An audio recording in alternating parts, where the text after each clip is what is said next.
going to discuss about very important topic of accounting, that is functions of accounting। मैंने आपको बताया था accounting क्या होता है। अकाउंटिंग का मतलब होता है कि जब हम किसी ट्रांजैक्शन को, इवेंट को आइडेंटिफाई करते हैं, मेजर करते हैं, रिकॉर्ड करते हैं, क्लासिफाई करने के बाद उसका एनालिसिस एंड इंटरप्रिटेशन करते हैं, ये अकाउंटिंग। अब है अकाउंटिंग कौन कौन से फंक्शंस को परफॉर्म करता है।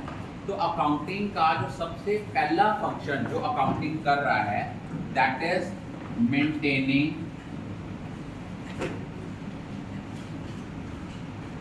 Systematic accounting record. आप देखो अकाउंटिंग का मेन काम क्या है कि अकाउंटिंग रिकॉर्ड्स को सिस्टमैटिकली मेंटेन करना, chronological order, that is the date wise. कहता है क्या होता है किसी भी अकाउंटिंग का जो प्राइमरी फंक्शन है वो क्या है कि अपनी बुक्स ऑफ अकाउंट्स को, रिकॉर्ड को मेंटेन करना। सेकंड पॉइंट क्या है, preparation of financial statements and final accounts.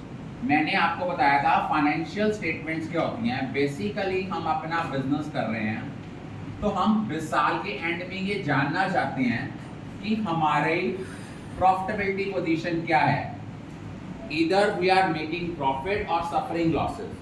तो इसके लिए हमें क्या करना पड़ता है, अपनी फाइनेंशियल स्टेटमेंट बनानी पड़ती हैं। फाइनेंशियल स्टेटमेंट्स में दो चीजें आती हैं, one is trading and profit and loss account, another is the balance sheet. Trading and profit and loss account हमें ये बताता है कि हमने पूरे साल में कितना नेट प्रॉफिट अर्न किया या कितना नेट लॉस सफर किया। फाइनेंशियल स्टेटमेंट में जो बैलेंस शीट है वो क्या बताता है, बैलेंस शीट हमें ये बताता है कि हमने एक पर्टिकुलर ईयर में हमारे एसेट्स कितने हैं और हमारी लायबिलिटीज कितनी हैं, उसके बारे में जो हमें बताता है वो कौन होती है, बैलेंस शीट। उसके बाद थर्ड इसका फंक्शन है मीटिंग लीगल रिक्वायरमेंट। जैसे हम लोग बिजनेस कर रहे हैं, बिजनेस में आपको पता है कई तरह के टैक्सेस लगते हैं। हमने पढ़ा जीएसटी लगता है, इनकम टैक्स लगता है, कंपनीज फॉर्म ऑफ ऑर्गेनाइजेशन में कंपनीज एक्ट 2013 लगता है। तो as per companies act 2013, as per GST act, as per income tax act, it is mandatory for all of us to prepare the books of account. हमारे India में ये system नहीं है कि हम जीएसटी डिपार्टमेंट में जाके कहेंगे कि मेरी इस 15 दिन की जो जीएसटी है वो 10 लाख रुपए बनती है और वो मान लेंगे और वो ले लेंगे।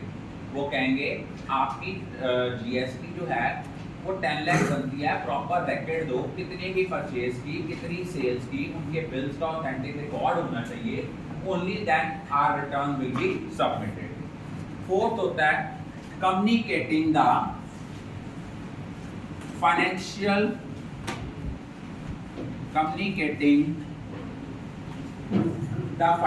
इंफॉर्मेशन। अब आपको पता है आपकी अकाउंटिंग इंफॉर्मेशन के कई तरह के यूजर्स हैं, इंटरनल भी हैं, एक्सटर्नल भी हैं। Internal mean within the organisation, external mean outsiders. जैसे मैनेजमेंट है वो ये जानना चाहती है कि बिजनेस जो है वो प्रॉफिट अर्न कर रहा है कि लॉस हो रहा है, या उन्होंने अपने एम्प्लॉयज़ की कोई प्रमोशन करनी है तो एम्प्लॉयज़ का प्रॉपर रिकॉर्ड रखते हैं कि इस एम्प्लॉय पे हम खर्चा कितना कर रहे हैं, हमें ये बेनिफिट कितना करके दे रहा है। हम उसका कॉस्ट एंड वैल्यू एनालिसिस करते हैं। अगर हम एक एम्प्लॉय पे इनपुट हमारी ज़्यादा है और आउटपुट कम हो रही है, रेवेन्यू कम जनरेट हो रहा है, we will never promote him or her.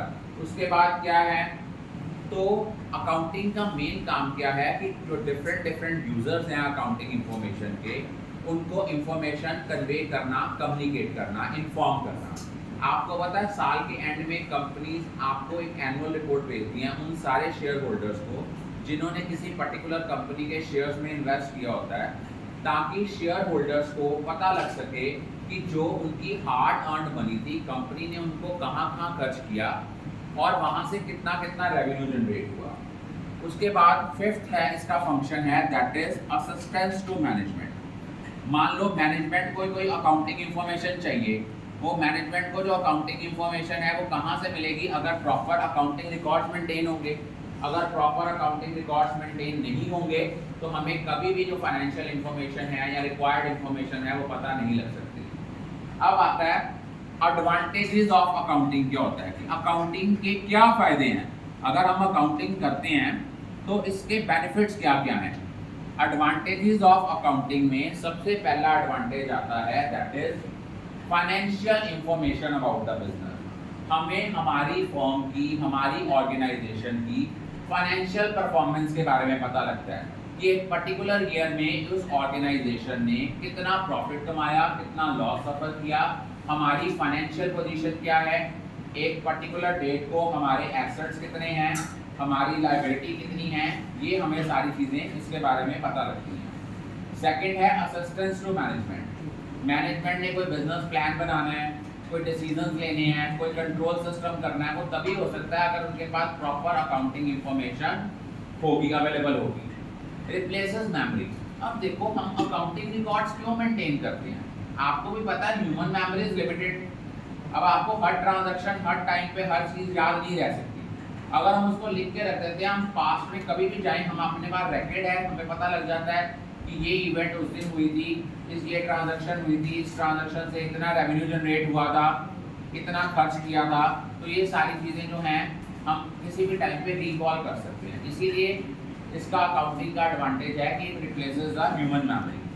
Fourth, facilitates comparative study. मान लो आपने एक डिपार्टमेंट का दूसरे डिपार्टमेंट के साथ कंपैरिजन करना है, या एक फर्म का दूसरी फर्म के साथ करना है, या एक फर्म का एक साल का दूसरे साल की परफॉर्मेंस के साथ कंपैरिजन करना है, वो तभी पॉसिबल है अगर आपके अकाउंटिंग रिकॉर्ड्स मेंटेन हों। Facilitate settlement of tax liabilities. मैंने आपको बताया था अकाउंटिंग हमें टैक्स लायबिलिटीज को सेटल करने में हेल्प करता है। मैंने एग्जांपल दी थी कि कोई पर्सन जाता है जीएसटी डिपार्टमेंट में, उनको कहता है मेरी 10 लाख रुपए जीएसटी बनती है, तो जीएसटी डिपार्टमेंट उसको एज इट इज एक्सेप्ट नहीं करेगा, वो कहेगा प्रॉपर रिकॉर्ड लगाओ, रिटर्न बनाओ, बताओ पूरे साल में आपने कितनी की गुड्स परचेज की हैं, कितने की सेल की हैं, कौन सी आपकी इंट्रा ट्रांजैक्शन है, कौन सी आपकी इंटरस्टेट ट्रांजैक्शन है, वो सारा पूछेंगे। Facilitate loan. अगर आपने मान लो लोन लेना हो तो बैंक हमें कहते हैं आपकी 3 सालों की ऑडिटेड फाइनेंशियल स्टेटमेंट। ऑडिटेड तभी ऑडिट कराओगे ना अगर रिकॉर्ड मेंटेन किया होगा। तो अकाउंटिंग का काम ही है वो इंफॉर्मेशन रिकॉर्ड करना, अकाउंटिंग इंफॉर्मेशन को। और अगर आपकी वो अकाउंटिंग इंफॉर्मेशन ऑडिटेड होगी तो आपको लोन लेने में हेल्प होगा। बैंक कभी भी वर्बल बात पे रिलाई नहीं करता। नेक्स्ट है एविडेंस इन कोर्ट। अगर मान लो कोर्ट में दो पार्टीज के बीच में कोई डिस्प्यूट अराइज हो गया, उस डिस्प्यूट में एविडेंस क्या है, जो आपके बुक्स ऑफ अकाउंट्स हैं वो एक एविडेंस है। आप कहते हो भाई मैंने इससे चीज़ खरीदी नहीं, अगर आपकी परचेज फाइल में उसकी फर्म का बिल मिल जाता है, इट्स एन ऑथेंटिक प्रूफ ना कि आपने उससे चीज़ें खरीदी हैं, वो डिस्प्यूट को सेटल करने में हेल्प करती हैं। Facilitate sale of business. एक फर्म ने दूसरी फर्म को अपना बिजनेस सेल करना है, वो कहता है जी 50 करोड़ का मेरा बिजनेस है, वो उसके कहने से थोड़ा ना 50 करोड़ का होगा, वो पहले उसकी प्रॉपर फाइनेंशियल स्टेटमेंट चेक करेगा, उसकी बैलेंस शीट चेक करेगा कि इन रियलिटी उसकी एसेट्स और लायबिलिटीज कितनी हैं। Assistance in the event of insolvency. Insolvency का मतलब क्या होता है, when a firm is unable to pay its debts. अगर आपके एसेट्स कम है और आपकी लायबिलिटीज ज़्यादा है, वो इंसॉल्वेंसी होती है। और इंसॉल्वेंसी पोजीशन तभी पता लगती है, इंसॉल्वेंसी के केस में तभी हेल्प करता है अगर प्रॉपर रिकॉर्ड्स बने होंगे। एम ही कोई पर्सन जाके कह दे कोर्ट में जाके भी आई एम अनएबल टू पे माय डेट्स, तो फर्म नहीं मानती है, वो कहती है अपनी बैलेंस शीट दिखाओ क्या वाकई में आपके एसेट्स कम है और आपकी लायबिलिटीज ज़्यादा है। Helpful in partnership account. जब हम किसी नए पार्टनर को एडमिट करते हैं, पुराना पार्टनर फर्म छोड़ के जाता है या फर्म डिसॉल्व करते हैं, तो अकाउंटिंग रिकॉर्ड्स का बड़ा इंपॉर्टेंट रोल है। अब है लिमिटेशंस ऑफ अकाउंटिंग क्या है कि अकाउंटिंग में कौन कौन सी कमियां हैं।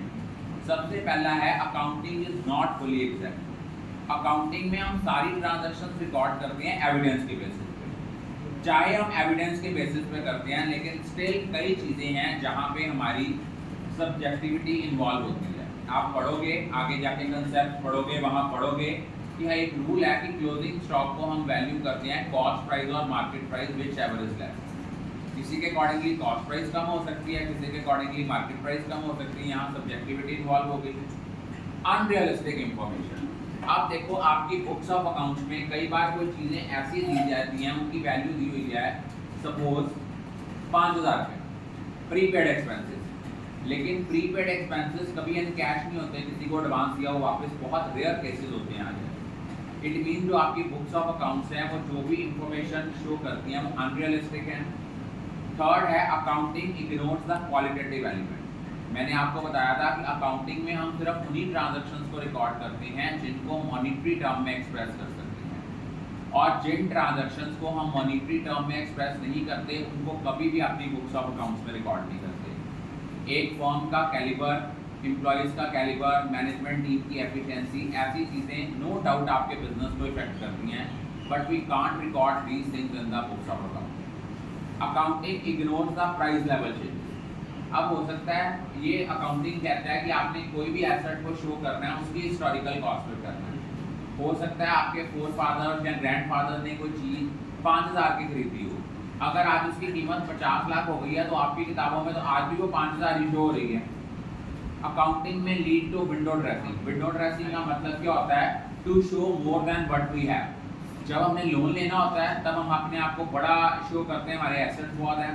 जब हमने टैक्स पे करनी होती है, मोस्टली इंडियंस की टेंडेंसी क्या है, वो बहुत गरीब बन जाते हैं, हमें कमाई है ही नहीं, हमें प्रॉफिट ही नहीं हो रहा। अब अकाउंटिंग का बिजनेस में क्या रोल है? सबसे पहला रोल यही है कि सिस्टमैटिक अकाउंटिंग रिकॉर्ड्स को मेंटेन करना, मैनेजमेंट को असिस्ट करना, कोई कंपैरेटिव स्टडी है उसमें हेल्प करना, कोर्ट में एज एन एविडेंस यूज हो सकता है, कोई लोन लेना है, एक फर्म ने अपना बिजनेस दूसरी फर्म को बेचना है, उसमें ये हेल्प करता है। उसके बाद आता है कि अकाउंटिंग ब्रांचेज ऑफ अकाउंटिंग क्या होती हैं। बेसिकली अकाउंटिंग की 3 ब्रांचेज होती हैं, financial accounting, cost accounting and management accounting. Financial accounting accounting की वो ब्रांच है जो हमारी फाइनेंशियल परफॉर्मेंस को डिटरमिन करती है।